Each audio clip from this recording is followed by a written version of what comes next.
What is up, all you beautiful people? It is I, AkemiTCG, back with a brand new video. So I've been grinding out Master Duel. I just hit Platinum 5 in Master Duel. So what does that mean? Platinum 5, not Plaster, is literally the highest rank under Platinum 1. So Platinum 1 is going to be the highest rank currently in this game, and Platinum 5 is literally in the echelon of the highest rank. So I have to go through bronze, I have to go through silver, I have to go through gold, I have to go through platinum. Win-loss ratio is really high.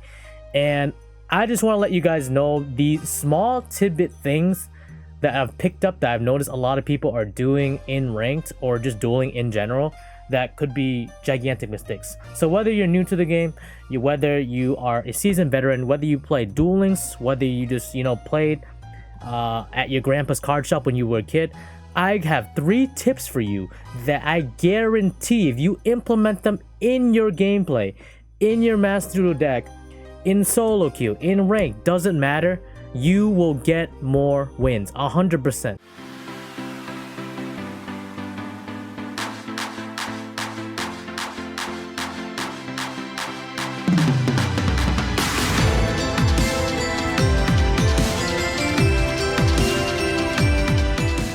Number 1, using cards too early. Okay, a lot of people just use their cards at every single chance possible.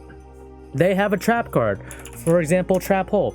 By the way, at the end of the video, I'm just gonna show you guys exactly what I'm talking about too. And I'll have a Yu-Gi-Oh replay that has a demonstration of pretty much every single thing I talked about in this video in one clip. So Trap Hole, right? If your opponent specials a monster in defense position, banish those monsters that were summoned in defense position, okay? So obviously this isn't the regular Trap Hole, this is the defense one. But the idea is people will use these cards immediately at the first opportunity they can do it. They don't analyze the situation. They don't look at the field and determine whether or not, should I use this card right now or should I save it for later? Really good example of this is Solemn Judgment. Oh, Solemn Warning, Solemn Judgment. When a monster would be summoned or a spell, trap card, or a monster effect is activated that includes an effect to special summon a monster, pay 2,000 life points to negate the summon or activation if you do destroy it. You are paying 2,000 life points at this. You are going to be at 6,000. If they normal summon a monster that has 100 attack and is not a threat to you, do you use that or do you wait? Do you wait until there's something that's a threat to you? Or do you just use it immediately? Okay, so definitely have to think about that a lot. Keep that in mind when you're playing this game. Yu-Gi-Oh is a very complicated game. There's 6,750 cards in Master Duel, so you have to be really cautious of when you use specific cards, because every card you use is literally a chess piece you don't have. Think about Yu-Gi-Oh like chess. You have 5 cards in hand, that's 5 chess pieces. Your opponent has 5 cards in hand, that's 5 chess pieces, okay? Every time you use a card, you lose a chess piece. Every time they use a card, they lose a chess piece.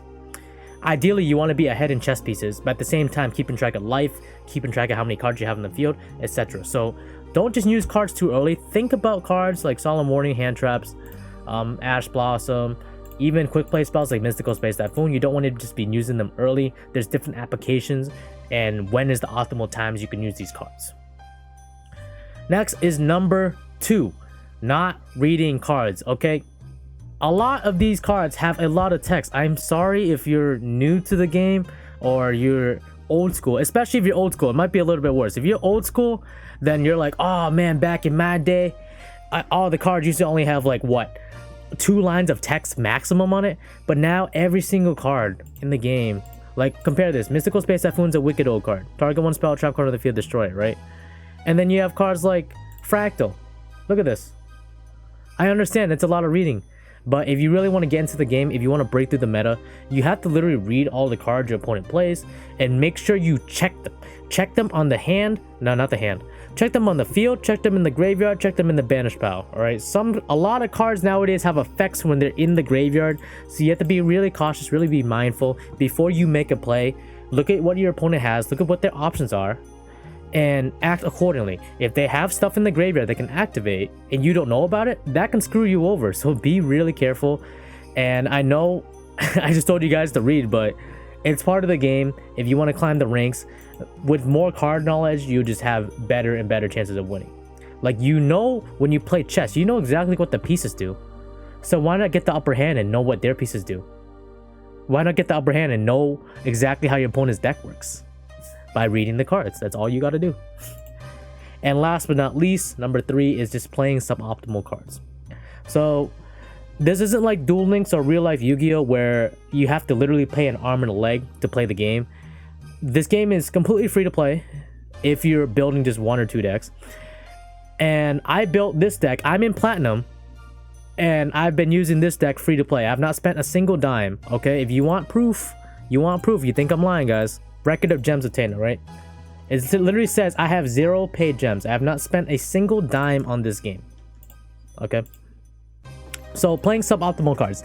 I will be making another video afterwards where I talk about really good rares and super rares you can get. Like for example, if you don't have enough chips, you are chips for Forbidden Droplet, okay?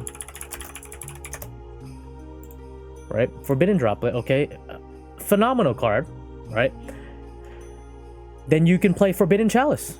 It does practically the same thing. It's a lot less nerf. It's a lot less nerf, but it's only a rare. And the game gives you a plethora of CPR chips. So you can just abuse that, get the chalices, and you don't have to get Droplet until you actually thoroughly need it, which would be higher, you know, in Platinum where everybody's playing like a real Yu-Gi-Oh deck.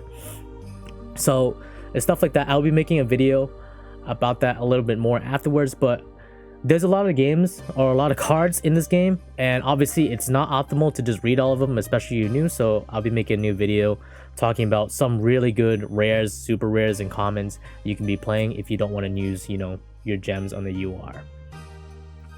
So now we're gonna put it all together, okay? So I talked about 3 things: don't use cards too early, people not reading the cards, and just playing suboptimal cards. So let's go right into a replay that I got here. So I saved this one because I thought it was so, like, I don't know, like, if they knew I was gonna make this video, but this was so on point, 100% on point, to the T, everything I was talking about in this video. Okay, so he goes first. I'm gonna speed it up a bit here. Okay, he goes first and he says 3 cards. Okay, I'm gonna break this down. I'm analyzing the situation. I draw for turn. So he's laid out 3 chess pieces. 2 in his hand could be cards that he can activate from his hand, and then I have all of these, right? So what I do first is I play Pot of Desires. Just in case he has a Ash Blossom, which would negate this card in his hand, I'd be able to kind of bait it out using that card. Because I don't really need this card to resolve, but if it works, it's cool. So I use Turquoise to special summon itself. And if I do, I can special summon another Literalist monster from my hand or graveyard. I don't have a graveyard right now, besides Pot of Desires. But my opponent, the moment I summon this and activate its effect, he activates Floodgate Trap Hole. He flips my monster face down. Was that the best time to do that? No. Because Turquoise just lets me summon any of these, and I have not used my normal summon yet. So now I activate this, which lets me summon 2 more, and he activates Dimensional Barrier, and he prevents me from playing XYZ monsters, right? But since he does that, sure, I don't have to use XYZ monsters, I can just use Link monsters. So I can just link these 2.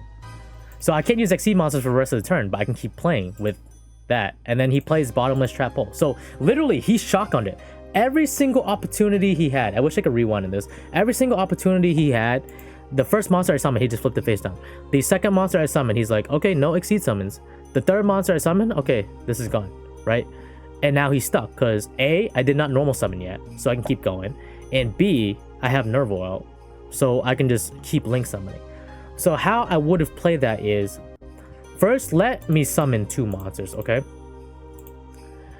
Then, after I summon the 2 monsters, he plays Dimensional Barrier. Dimensional Barrier will make it so I can't Exceed summon, right? So at this point in time, he still has Bottomless and Floodgate. I'm forced to go into Farigit, and then Bottomless to Farigit. That is the correct play there, because I can't additional normal summon again. Then when I normal summon something else, he can Floodgate it and flip it face down. So now he'll be an advantageous situation where I've used my normal summon, my monsters are face down, and I can't Exceed summon. So I'm stuck. I'm very stuck.